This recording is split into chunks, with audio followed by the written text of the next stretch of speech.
I was trying to pay my bills a few weeks ago. As a freelance graphic designer, side jobs on Craigslist felt like my best shot. I wasn't too great at spotting the red flags, but I figured I could handle it. That's when I found an ad for a unique art installation. The pay was good, and I thought there's no way this could go wrong, right? I've never stopped thinking about it. I arrived at a rundown building on the edge of town. The door creaked as I pushed it open. A cold draft hit me, sending chills down my spine. The hallway was dark, but I found the door to the basement and knocked. I waited, then heard the door open slightly. An older man stood there, looking me up and down. He smiled, but it felt really off. I stepped inside. The atmosphere shifted immediately. Dim light revealed twisted sculptures everywhere. They looked like strange figures made from what I hoped was scrap metal. One piece caught my eye. It looked like it was made from bones. I felt sick. My heart raced as I tried to keep calm. Walter, the man, started talking about his art in a weird, passionate way. I made my excuses and left quickly. I thought I was done with Craigslist after that, but it wasn't over. Days later, I saw another ad. It said, "Looking for someone to assist in an artistic project. Must be open-minded." The pay was decent, so I said yes. I convinced myself it couldn't be worse than the last time. I arrived at a different location, an abandoned warehouse. Inside, I found another weird collection of pieces that felt like they were watching me. My heart raced again. That's when I heard whispers, soft and unsettling. I didn't know where they came from, but it felt like they were talking to me. Strange things started happening after that. Things went missing from my apartment. Then, at my doorstep, I found a small figure that looked just like one of the pieces from Walter's place. I never ordered it and hadn't told anyone where I lived. Felt like I was being watched. I was just a player in a game I didn't understand. Just when I thought I could walk away, I met someone who seemed too interested in me. Their gaze was intense, almost predatory. I remember they asked, "Why are you here?" I didn't respond. I was frozen, feeling like time stood still. Then, just like that, they melted into the shadows.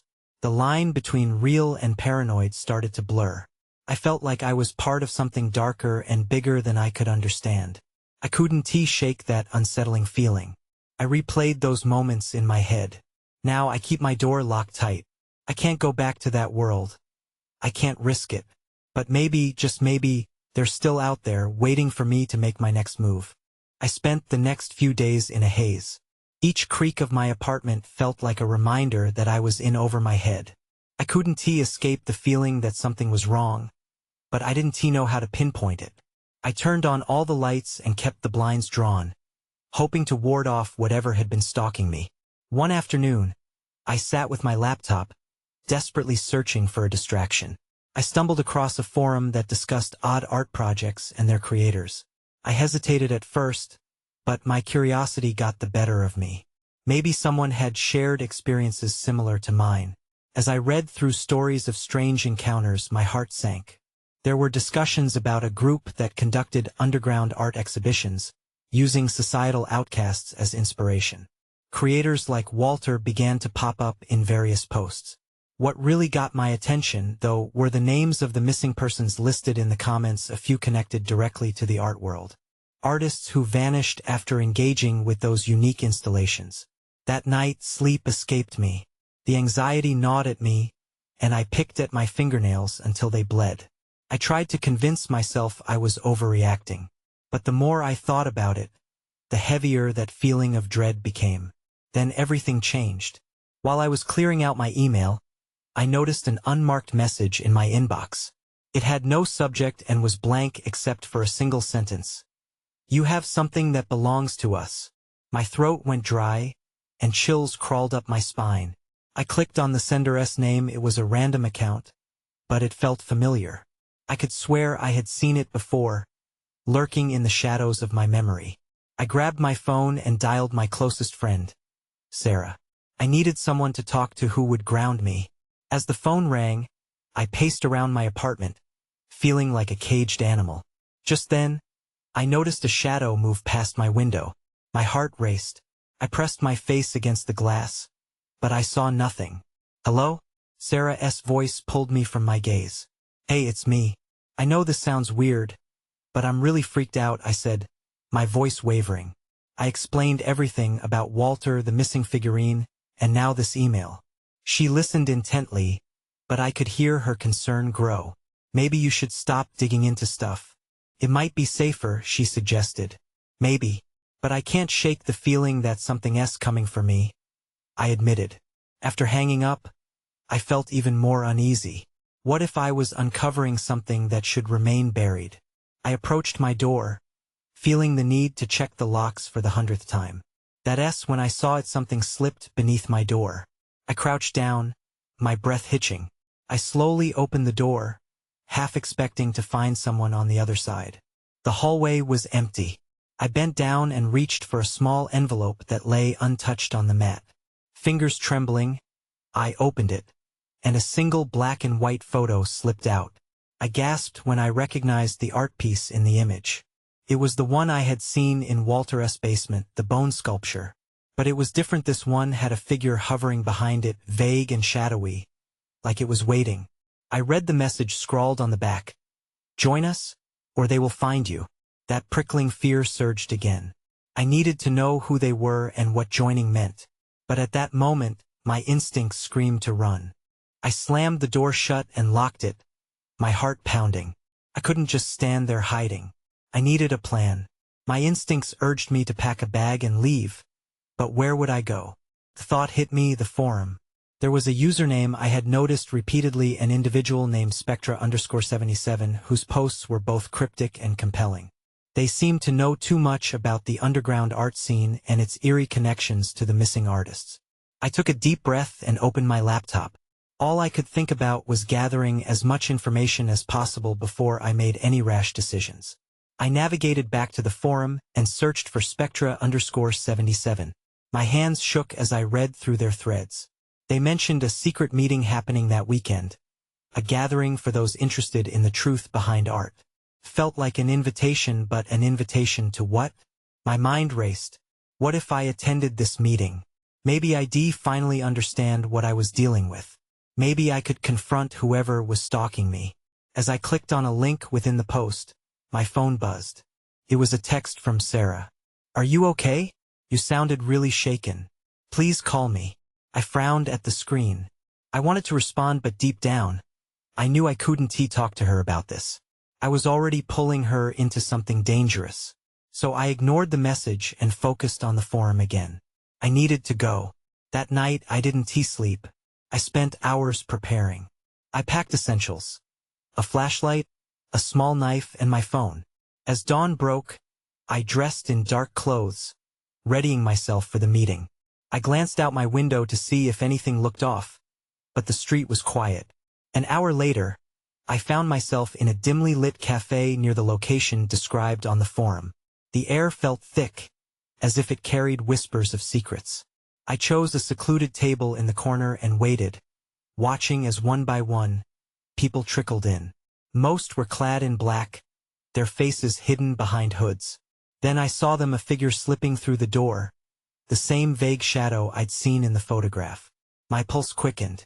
I couldn't see their face, but something about the way they moved felt familiar. As the group settled in, murmurs filled the air. I leaned forward, straining to hear. They talked about art not just as creation but as a living thing, an entity that fed on pain and oblivion. I felt a shiver crawl down my spine. Were they serious? And then the figure pointed directly at me. My breath hitched as all eyes turned in my direction. You, they whispered, voice low and haunting. You've been chosen. Suddenly the atmosphere shifted. The laughter stopped. The weight of their gaze was suffocating, closing in. I knew in that instant that hiding was no longer an option. I needed to run, but then someone stood and moved toward me, that same shadow stretching closer.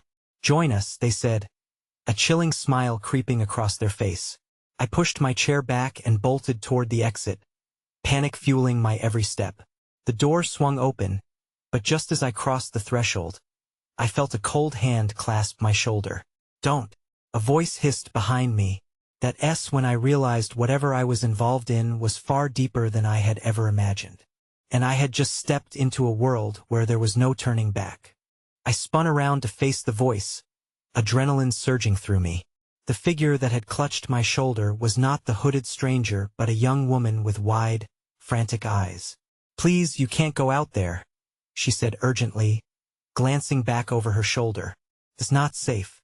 I hesitated, torn between fear of the cafe and fear of what could be lurking outside. "Who are you?" I demanded, my voice barely above a whisper. "Renee," she replied, her tone tight with urgency. "I've seen them. They're monitoring us. I can explain everything, but we need to get out of here first." My instinct screamed at me to run, but something in her eyes made me pause. "What do you mean they're monitoring us?" "The group." She gestured back to the cafe's dim interior, where muffled voices resumed. "They're not just obsessed with art. They want something from us, something more." I scanned the cafe, feeling the weight of the remaining members' gaze. I could feel their curiosity mixed with something darker. "Like what?" I asked, trying to keep my voice steady. "Those who attended the last meeting," she continued, lowering her voice even further. "They vanished. No one knows where they went or what happened to them. This is bigger than just a group of art enthusiasts." My breath caught in my throat. The thought of missing people connected to this madness sent chills down my spine. I glanced at the door, half expecting to see a shadow lurking just outside. "Then what are we supposed to do?" Renee grabbed my hand, urgency coursing through her grip. "We need to leave now. If they see you running around here, you'll be next." I couldn't shake the dread coiling in my stomach, but she was right. I took a deep breath and nodded, following her away from the cafe and out into the cool night air. As we stepped outside, a rush of fresh air greeted me, but it did little to relieve the tension that gripped my chest. "Where do we go?" I asked, keeping my voice low. Renee hesitated. "There's a safe spot nearby," she said. "But you need to trust me." "I don't know you," I admitted, trying to mask my fear. "I know," she replied, glancing at the cafe's entrance as we moved into the darkened alley. "But if we stay here, we're just sitting targets. You have to trust me. Please." I didn't have much choice, did I? Trust was a luxury I couldn't afford right now. As we hurried into the shadows, I felt that familiar sense of being watched. My instincts screamed at me. Something wasn't right. When we reached the end of the alley, I felt a presence behind us. I turned just as the door to the cafe swung open. Renee pulled me along, urging me to move faster. That's when I heard it. A scream pierced through the air, cutting the silence like glass. "Run," she shouted. I took off, the adrenaline propelling my feet forward. Whatever I was caught up in was escalating quickly, and I couldn't help but feel we might have just scratched the surface of a much darker reality. As we dashed away, panic and urgency consumed me. What awaited us on the other side of this night? I didn't know, but I was determined to find out. We sprinted down the empty street, the echoes of our footsteps swallowed by the night. My heart pounded loudly in my ears, drowning out the distant sounds of the city. I risked a glance back, but the cafe was shrouded in darkness again. The door closed, hiding whatever horrors lingered inside. "Keep moving," Renee urged, her grip on my hand tight. "We're almost there." "Where exactly?" I gasped, taking in the dimly lit surroundings. The street looked unfamiliar. No welcoming cafes or shops in sight, only a row of dilapidated buildings that seemed frozen in time. She didn't answer, only led me down a side street, where shadows pooled like ink. Finally, we turned a corner and stopped outside an abandoned building.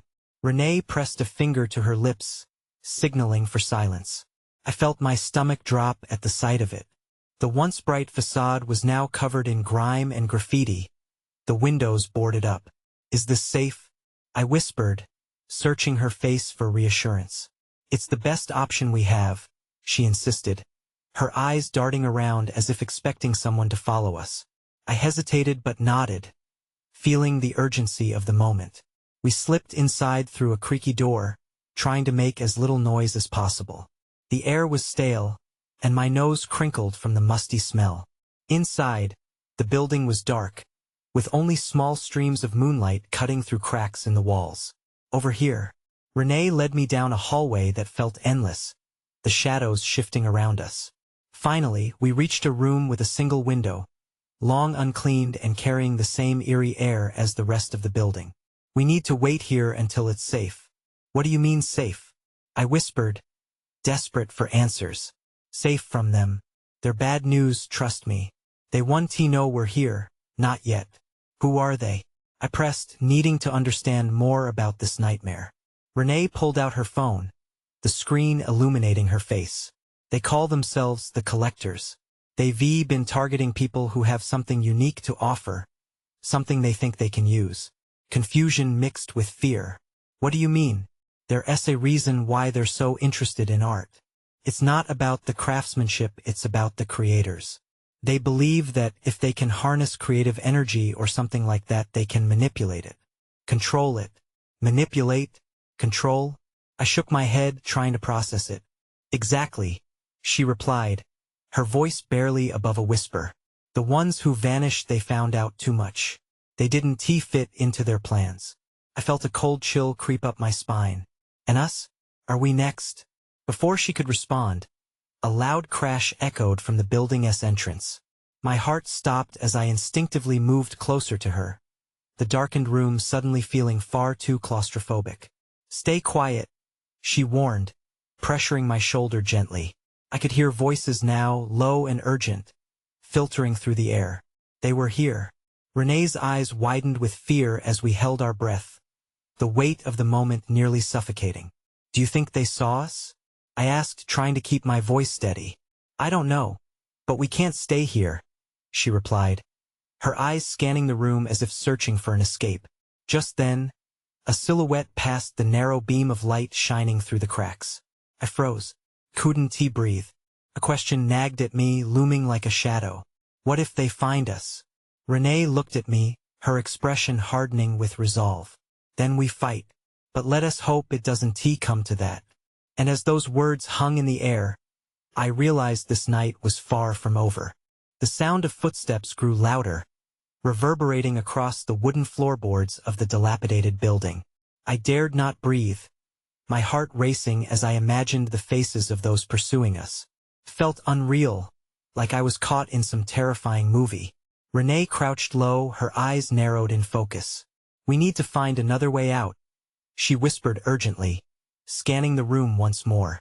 I followed her gaze, searching for a door or an escape route, but the walls felt like they were closing in around us. Where do we go? I asked, my voice shaking slightly despite my efforts to stay calm. Just hold on a second, Renee replied, her face tight with concentration. She slid her phone out again and swiped through what looked like texts. There's a fire escape in the back, but it might be too risky. Risky? I echoed, anxiety creeping into my words. The noise outside was growing, more boots than voices now. Do you think we can make it?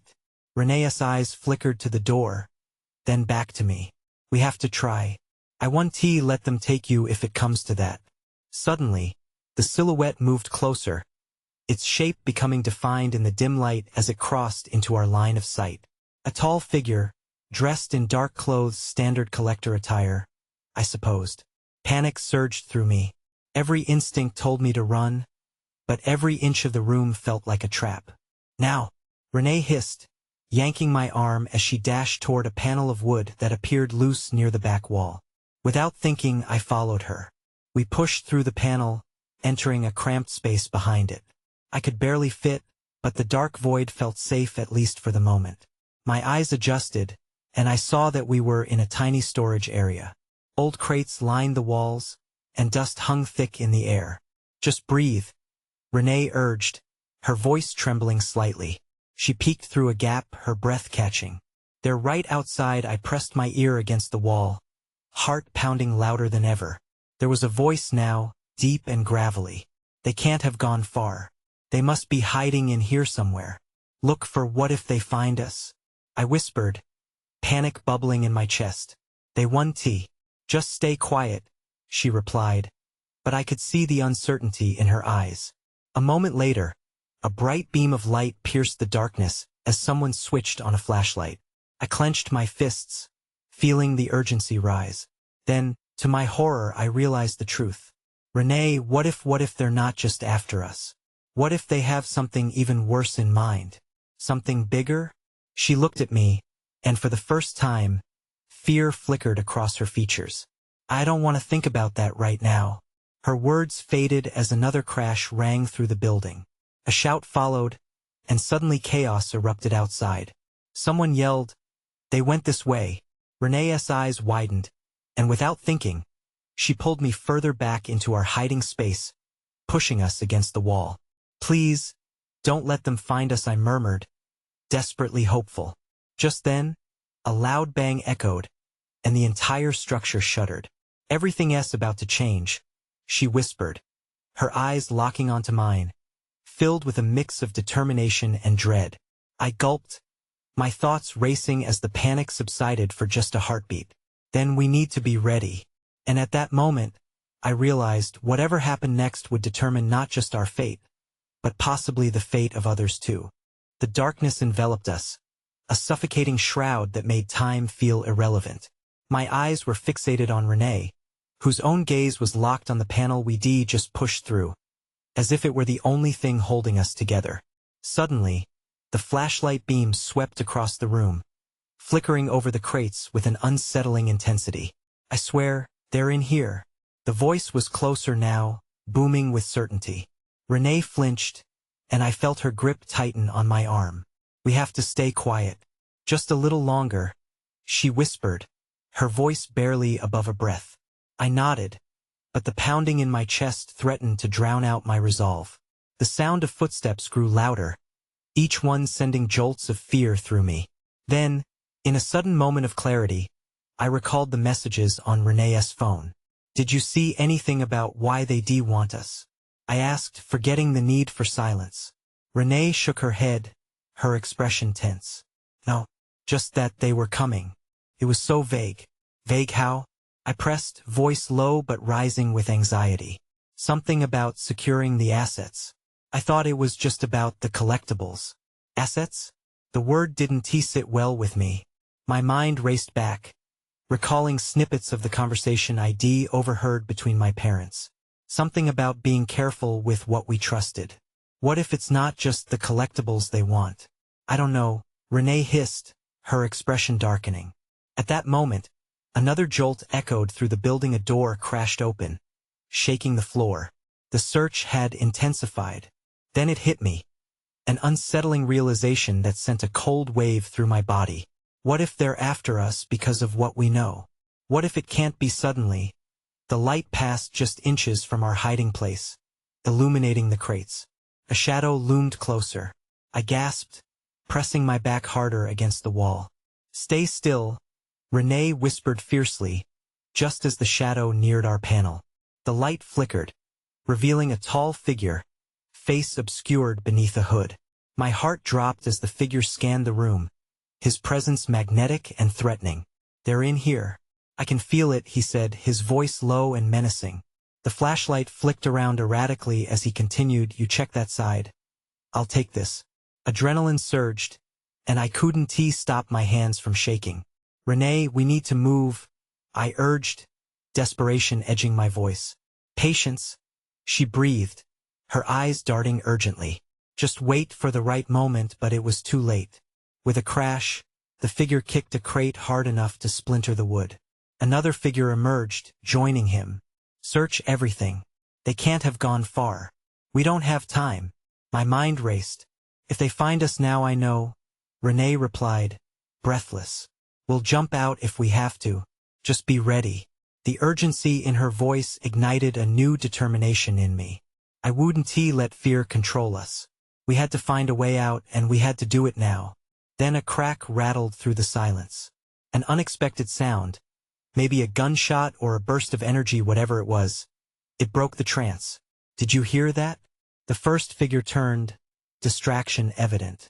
Renee and I exchanged a glance. "Now," she hissed. I pushed the panel aside with all my strength, and we bolted out, adrenaline powering every step. But just as we made our exit, a hand reached out, grasping my arm. "Found you," the second figure yelled, pulling me back into darkness. I screamed, my world spinning as everything went black. I jolted back to consciousness, breathless and disoriented. For a moment, I thought I might still be dreaming. My arms were pinned against something hard. I squinted against a dull light, trying to make sense of my surroundings. Renee was next to me, her eyes wide with fear and anger. "Wake up," she hissed, shaking my shoulder like it might rattle me back into existence. I blinked rapidly, adjusting to the stark brightness. We were in a small, dimly lit room, surrounded by dark walls and the scent of dampness. I felt the cold concrete beneath me and realized we were on the floor, our backs against something solid. "Where are we?" I croaked out, panic rising again. Renee shushed me, her face taut with worry. "I don't know. They brought us somewhere." The memory flooded back. The hooded figure, the sensation of being yanked backward. Were we captured? Footsteps echoed outside the room, sharp and deliberate. My heart dropped. "They're coming," I murmured, struggling to sit up. Renee shook her head, eyes darting around the room as if searching for an escape. "We have to find a way out." I started to push myself up but felt a sudden pain in my arm. I looked down and saw the thick rope binding my wrists together. They tied us up. Renee's brows furrowed in desperation. "We need to get these off. Can you reach anything?" I twisted my wrists, trying to loosen the rope, but it only dug deeper into my skin. "No, but maybe if we can find something sharp." The footsteps grew closer. "Get ready to act. When they open the door, we have to surprise them," she said, determination seeping into her voice. "I could barely surprise a squirrel right now," I whispered, the overwhelming fear making it hard to think straight. She shot me a look. "We have to, or we're finished." Then, with a loud clang, the door swung open. The stark light framed a tall figure, casting a long shadow into the room. I could barely see his face, just a glimpse of harsh features beneath the brim of his hat. "Time to move." His voice was cool, almost casual, as if he held all the cards. Before we could react, he stepped inside. "Let us make this quick," he said, taking a step toward us. With every ounce of courage I felt I had left, I lunged sideways. The rope on my wrists pulled tight, but I managed to hit him. He stumbled back, surprise evident in his eyes. "Now, Renee!" I yelled. She kicked out with all her strength, connecting with his knee. He cried out, and in that fleeting moment of chaos, I was able to twist my wrists enough to break the rope free. As he fell, we scrambled to our feet. "Run!" I shouted, bolting past him. We dashed out of the room, hearts racing and gasping for air. The hallway was dim, shadows closing in as we turned a corner. I could hear voices behind us, angry and loud. That S when I saw it, a door at the end of the corridor, slightly ajar. "There, we can get out." I pointed, my spirit igniting with hope. But just as we reached for the handle, a hand shot out from the shadows, grabbing Renee. "Not so fast." I turned, horror crashing over me as I realized we weren't safe yet. I could hear her cry out, and the urgency was palpable. Everything inside me screamed to run, but I couldn't leave her behind. Time was slipping through our fingers, and I had to act fast. I barely had time to react. The grip on Renee's arm was ironclad, and I could see the panic in her eyes. "Let her go," I shouted, desperation coursing through me. The figure stepped into the light, revealing a hard face with a vicious grin. "You think you can just run away?" he taunted, pulling Renee closer. "You have no idea how deep you've gotten yourselves." I shifted my weight, readying myself for a fight. "You won't get away with this. Let her go." My voice was steadier than I felt, fueled by the urgency of the moment. He laughed, a cold sound that sent a chill down my spine. "Oh, but I will. You both have something I need." "Something we need?" I asked, confused and frantic. "What are you talking about?" Before he could respond, the faint sound of footsteps echoed from the corridor ahead. I glanced back and saw two more figures emerging from the shadows, their eyes locked on us. My heart sank. We were outnumbered. Now, don't make this harder than it has to be," the man holding Renee said, tightening his grip. "We just want a little chat. Then we can let you go." Renee winced, her eyes pleading. I could see the fear creeping in. I had to think fast. "Just tell us what you want," I blurted out, hoping to buy time. He smirked, looking between us like a predator stalking its prey. "You're both smarter than you look. That's good, because there's a lot at stake here." He leaned in closer, his breath rancid. "You'll find out soon enough." Before I could react, I spotted something glimmering on the ground, a small shard of glass, probably from a broken light. If I could just get it without drawing attention. Suddenly, a loud crash came from the end of the hallway. The other figures paused, heads whipping around in surprise. I seized the opportunity. "Renee now!" I yelled. She kicked back with her legs, catching the man off guard. His grip on her loosened just enough for her to break free. We didn't hesitate. We sprinted down the corridor, glancing back only briefly. "Get them!" a voice shouted behind us, but we were moving too fast. I could feel adrenaline pulsing through my veins, the fear melding into determination. We reached the end of the hallway, lungs burning. The door was still ajar, but it led to a dark room that felt ominous. "Could be a trap," I said, hesitating. Renee shook her head, urgency in her expression. "We don't have a choice. We can't go back." I took a deep breath and pushed open the door, stepping into the darkness. It was like stepping into a void, and I could barely see anything. I glanced back, just in time to see the first figure stumble into view, anger written all over his face. "Go," I urged, forcing myself to move forward. But the darkness swallowed us whole, our breaths echoing as we plunged deeper into uncertainty. That's when I felt a hand closing around my ankle, yanking me down. I crashed to the ground, horror flooding through me. "Renee!" I screamed, but my voice was lost in the encroaching darkness. Would this be the end? I hit the floor hard, the breath knocked out of me. Panic surged as I felt another grip at my wrist. I twisted just in time to see Renee's terrified face. "Get up. We can't stop," she shouted, the shadows swallowing the urgency of her words. A deafening roar echoed behind us, one of the figures calling out to the others. "They're down there. Get them." I could hear the footsteps racing toward us, and the darkness suddenly erupted with chaos. Renee pulled me up, her strength astonishing in this moment of desperation. "We can't go back that way," she insisted, tugging me toward a narrow passage on our right. I blinked against the dark, catching a glimpse of light flickering ahead, a glimmer of hope. We raced down the corridor, my heart pounding against my ribs. The darkness felt alive, wrapping around my legs as if trying to drag me back, urging me to give up. Just ahead, the promise of the light shimmered, revealing a staircase that spiraled upward. "There," I pointed, adrenaline sparking. "We can get out." Renee's face hardened with determination. She bounded up the stairs first, taking 2 steps at a time. I followed close behind, fear and adrenaline fueling every motion. We erupted out of that cramped darkness into a dimly lit hallway. But time was not on our side. The sounds of pursuit grew more urgent, footsteps pounding like thunder behind us. "This way," I yelled, pointing toward a heavy wooden door at the end of the hall. It was our only shot. As we reached the door, I grabbed the handle. It was locked. My heart sank, but I didn't have time for despair. "Kick it," I urged. Renee nodded, and she delivered a powerful kick that reverberated through the wood. Nothing. Again. With each desperate kick, our breaths rushed faster, and the sounds of our pursuers closed in. Finally, on her third attempt, the lock gave way with a loud crack.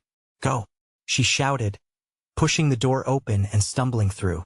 We found ourselves outside, bathed in the dull glow of streetlights filtering through the fog, a revelation of fresh air, wild and sweet. Just as we stepped outside, the night descended on us like a dark curtain. "Run," I yelled, looking back at the door just in time to see shadowy figures spill into the alley from where we had come. Their faces were hidden, but I could sense their intent. We sprinted down the street, desperation propelling us forward, every step feeling lighter yet heavier with the knowledge of what just pursued us. My lungs burned with each inhale, but I didn't look back.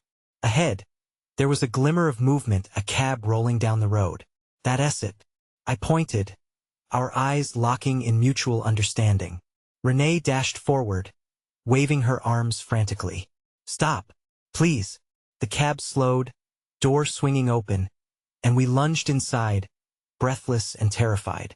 Go, just go, I shouted to the driver as he gave us a strange look. The cab sped off into the night, and we finally allowed ourselves to breathe, heart rates pulsing in sync. Are we safe?